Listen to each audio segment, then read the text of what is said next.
నేను చేతులు జోడించి అడుగుతున్నాను, మీ ఇద్దరిని గుర్తుపడతారా?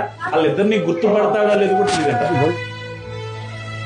ఇప్పుడు మనం ఎవరినైతే చూసామో ఆ అబ్బాయికి 2 సంవత్సరాల వయసు. ఆ అబ్బాయి పేరు షేక్ రీనాజ్. మీరు వింటుంది అబద్ధం కాదు, నిజంగానే అతనికి 2 సంవత్సరాల మానసిక వయసు. వాస్తవానికి అతని వయసు వచ్చేసరికి 21 సంవత్సరాలు. నేను వచ్చేసరికి వాళ్ళ నాన్నగారు ఈయన దగ్గర కొబ్బరికాయలు తాగడానికి వెళ్ళినప్పుడు నాతో చాలా సార్లు ఈయన చెప్పిన మాట ఏంటంటే, నా కొడుకు 21 సంవత్సరాలు సార్, వికలాంగుడు, మాటలు రావు, వయసు పెరిగింది కానీ అతని బుద్ధి పెరగలేదు. వికలాంగుడు అయినప్పటికీ లాస్ట్ 10 సంవత్సరాల నుంచి నా కొడుకు ఎన్ని దిక్కలు తిరిగినా ఎన్ని చోట్లకి వెళ్ళినా కూడా తను తమ్ము వేయలేకపోతున్నాడు.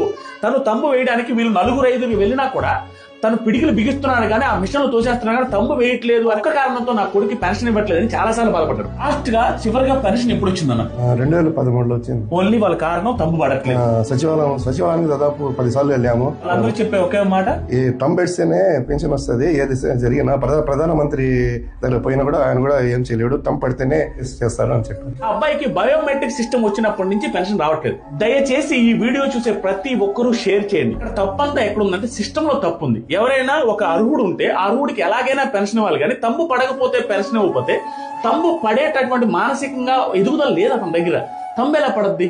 సో ఇలాంటి వాళ్ళకి అన్యాయం జరిగినట్టే కదా, ఏదో ఒకటి చేసి ఇప్పించాలి. దాంతో పాటుగా వాళ్ళ అబ్బాయిని చూసి చాలా మంది బాడుగులు ఇల్లు ఇవ్వకపోతే ఊరికి చివరిలో ఒక 2 హౌస్ లో ఉంటున్నారు వీళ్ళు. ఇప్పుడున్న ఎమ్మెల్యే గారిని ఏమైనా కలిసారా? కావాలి ఎమ్మెల్యే గారిని కలవలేదు సార్. ఎందుకు కలవలేదంటే ఎవరి దగ్గరికి వెళ్ళినా అధికారులు తమ్ము పడట్లేదు అంటే ఇంకెవరి దగ్గరికి వెళ్ళి ఏం లాభమని వెళ్ళట్లేదని నాకు చెప్పారు. ఖచ్చితంగా నేను ఏ గవర్నమెంట్ కి వ్యతిరేకంగానే ఏ ఎమ్మెల్యేలకు వ్యతిరేకంగా వాళ్ళ చేతుల్లో నిజంగా ఏమీ లేదు. సిస్టమ్ లో లోపాన్ని సవరించి ఇవ్వగలిగే స్థాయి గల వాళ్ళకి ఈ వీడియో చేరాలి. అంటే స్టేట్ లెవెల్లో ఉన్న లోకేష్ గారికి కానీ, పవన్ కళ్యాణ్ గారికి కానీ, చంద్రబాబు నాయుడు గారికి కానీ చేరితే తప్పించి వాళ్ళ లెవెల్లో చేయగలుగుతారు తప్పించి నార్మల్ వాళ్ళు చేయలేరు. నేను చేతులు జోడించి అడుగుతున్నాను, కుదిరితే ఒక ఇల్లు కూడా శాంక్షన్ చేస్తే మీ పేరు చెప్పుకొని బతుకుతాడు. 20,000 రూపాయలు మీరు దయచేసి ఉంచుకోండి ప్లీజ్. మీకు ఏ భయం లేదు. ఖచ్చితంగా చాలా మంది షేర్ చేస్తారు, మీ కొడుకు పెన్షన్ వచ్చేలా చేస్తారు. ఆయనకి సంబంధించిన కాంటాక్ట్ నెంబర్ అండ్ డీటెయిల్స్ కింద ఇచ్చాను, ఒకసారి చూడండి. డిప్యూటీ సీఎం పవన్ కళ్యాణ్ గారి ఆఫీస్ నుంచి మనకు కాల్ వచ్చింది. మొన్న షేక్ రినాజ్ అనే ఒక అబ్బాయికి వికలాంగుడు అయినప్పటికీ బయోమెట్రిక్ వల్ల 10 సంవత్సరాల నుంచి పెన్షన్ రావట్లేదని మనం ఒక వీడియో చేసాం. ఆ వీడియో ఇప్పటికే 50 లక్షల మంది చూశారు. పెన్షన్ రాకపోవడం వల్ల వాళ్ళు పడుతున్న కష్టం చూసి మనం ఒక వీడియో చేసాం. ఆ వీడియోకి వితిన్ 24 అవర్స్ లో పవన్ కళ్యాణ్ గారి ఆఫీస్ నుంచి ఒక కాల్ వచ్చింది. దాంతో పాటుగా కావలి మున్సిపల్ కమిషనర్ గారు కూడా ఈ రోజు షేక్ రినాజ్ ఇంటికి వెళ్లారు. డిప్యూటీ సీఎం గారి ఆఫీస్ నుంచి వాళ్ళు నాతో మాట్లాడి, నాతో పాటుగా ఆ అబ్బాయి వాళ్ళ నాన్నగారితో కూడా మాట్లాడి 20 నుంచి 25 రోజుల్లో మీ అబ్బాయికి పెన్షన్ రప్పించే బాధ్యత మాది అని ఒక మాట ఇచ్చారు. ఆ మాటలో భాగంగా గంట క్రితం ఆ అబ్బాయికి ఆధార్ బయోమెట్రిక్ కంప్లీట్ చేస్తారు. దయచేసి ఈ విషయాన్ని రాజకీయ కోణంలో మాత్రం చూడొద్దు. అబ్బాయి ఫ్యామిలీ తరపున,